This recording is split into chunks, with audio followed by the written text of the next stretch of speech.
Banisher's Ghost of New Eden is an action-adventure game that mixes ghost hunting with a powerful story about love and sacrifice, and it does a great job of making you feel emotionally connected to the characters. The narrative is really well done, with choices that matter and affect how the story unfolds. The combat is engaging, but it can feel a bit repetitive after a while, which takes away some excitement.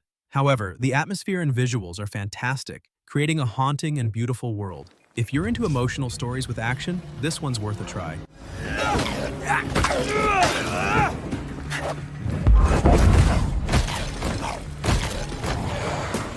This moment forth, thou art arisen. Charge and all.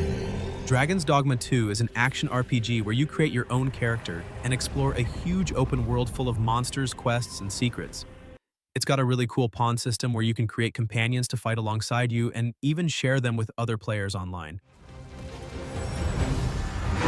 The combat is really fun and dynamic. There are lots of different classes and abilities to choose from, and it feels great to take down a giant monster. I loved exploring the world, discovering new locations, and meeting all sorts of interesting characters. The story is pretty engaging too. It's a classic fantasy tale with some interesting twists. If I had to mention a little something negative, maybe the graphics aren't the absolute best, but they're still pretty good. But overall, it's a fantastic RPG, and if you're a fan of open-world games with great combat and a lot of freedom, then I definitely recommend it. Help's on the way, Errant. So I finally got around to playing Horizon Forbidden West, and I was completely blown away. The world is absolutely stunning, so beautiful and detailed. Exploring it was a genuine pleasure. The combat is fantastic too. Fighting those giant machines is so thrilling and satisfying.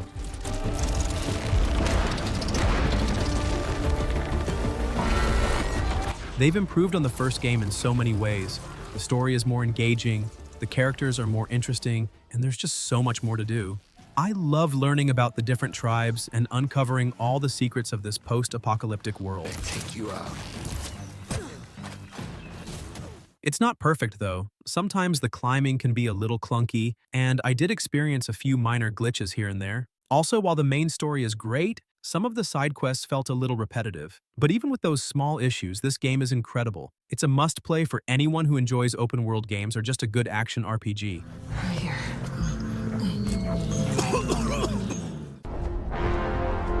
Mark this. He's not just any monkey. He's a monkey of merit. Black Myth Wukong is an action RPG based on the classic Chinese legend of the Monkey King, and it's absolutely fantastic. The visuals are mind-blowing, the environments are so detailed, and the character models are just stunning. The combat is really deep and challenging. You have to master different techniques and abilities to defeat the various enemies, and it feels so rewarding. I loved exploring the world and discovering all the hidden secrets. The story is really engaging too. It's a great take on the classic tale. Honestly, I don't really have any major complaints.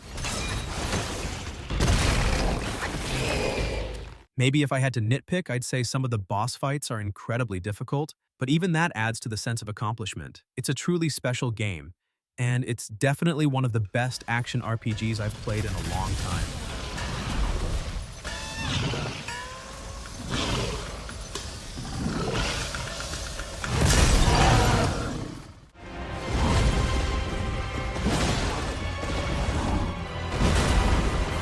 Elden Ring is a massive and challenging game that I've sunk countless hours into exploring. The open world is absolutely incredible. There's so much to discover, and every corner feels like it holds a secret. The combat is tough, but rewarding. Finally beating a boss after trying again and again is such a great feeling. Building your character and finding new weapons and armor is really fun too, and there are tons of options to choose from. It's definitely not easy though. This game is hard, like really hard, and it can be frustrating at times. Also, the story is a bit cryptic and you have to piece it together yourself, which some people might not like. But even with the difficulty and the somewhat vague story, I absolutely love this game. If you're looking for a challenging and rewarding open-world experience, you should definitely give it a try.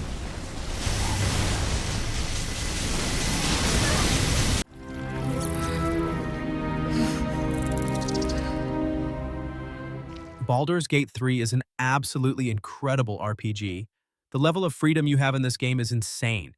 You can make so many choices that actually impact the story and the world around you. The combat is really deep and strategic, plus there are so many different classes and abilities to experiment with. And the characters are fantastic. I got really invested in their stories and their relationships. Exploring the Forgotten Realms is a real treat too. There's so much to discover. It's a huge game though, so it can be a little overwhelming at times, and I did run into a few minor bugs. Also, the graphics aren't always the most cutting edge. But even with those small issues, this is still easily one of the top 5 games from the last 5 years. If you're a fan of RPGs or just love games with deep stories and lots of choices, you absolutely have to play it.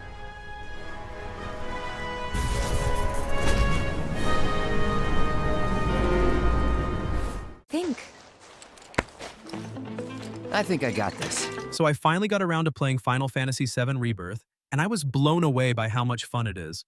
The world is absolutely gorgeous, exploring it is a real treat. Combat is super engaging. Let's finish this. Switching between characters pulling off these awesome combos makes every fight exciting. The story is captivating too. Seeing these familiar characters again with some new twists is just fantastic. They really captured the magic of the original while adding their own spin, which is really cool. Even the side quests are enjoyable. They actually add to the world and the story instead of just being boring filler. Now, it's not perfect, of course. I did have a couple of minor issues. The camera can be a little wonky sometimes, especially in close quarters, and I did run into a few little glitches here and there. Plus, some of the dialogue can be a bit cheesy at times. But honestly, even with those small problems, I thoroughly enjoyed Final Fantasy VII Rebirth. It's a fantastic game, and I would definitely recommend it to any fan of RPGs or anyone just looking for a really fun adventure. Bring it!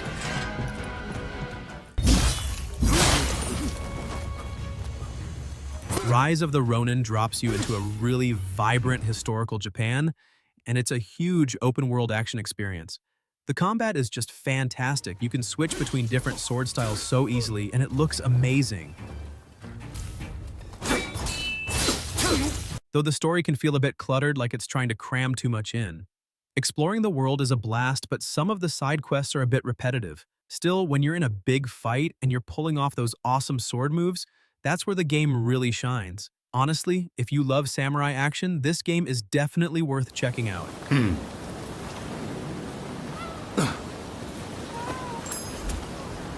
The place is coming down! Okay.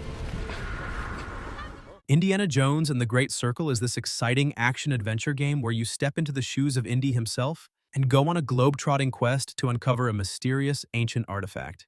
It's got everything you'd expect from an Indiana Jones game: thrilling chases, challenging puzzles, and plenty of exploration. I really love the way they captured the spirit of the movies. The game feels very authentic, and it's full of those classic Indy moments. The combat is fun too. It's a mix of brawling and using your whip, and it feels really satisfying. Yeah? Well, I should have done a lot of things. The story is engaging. It's a classic Indiana Jones adventure with plenty of twists and turns. If I had to mention a small downside, maybe it's that some of the puzzles can be a little bit easy, but honestly, that didn't detract too much from my enjoyment. Overall, it's a fantastic game, and if you're a fan of Indiana Jones or action-adventure games in general, then I highly recommend it. I played Ghost of Tsushima a while back now, and it still stands out as one of the most beautiful open-world games I've ever experienced. Exploring the island of Tsushima is breathtaking. The scenery is absolutely gorgeous, and the way the wind blows through the grass and trees is just mesmerizing. The combat is really satisfying too. Learning different stances and mastering the katana feels great. This is for Komodo. The story is compelling and the characters are well developed. I really felt invested in Jin's journey. It's not perfect though. Some of the side quests can be a bit repetitive, and the stealth mechanics aren't always the best. Also, while the world is beautiful, some areas can feel a little empty, but even with those small issues, this game is amazing. If you're looking for a beautiful open-world game with great combat and a compelling story, you should definitely give it a try.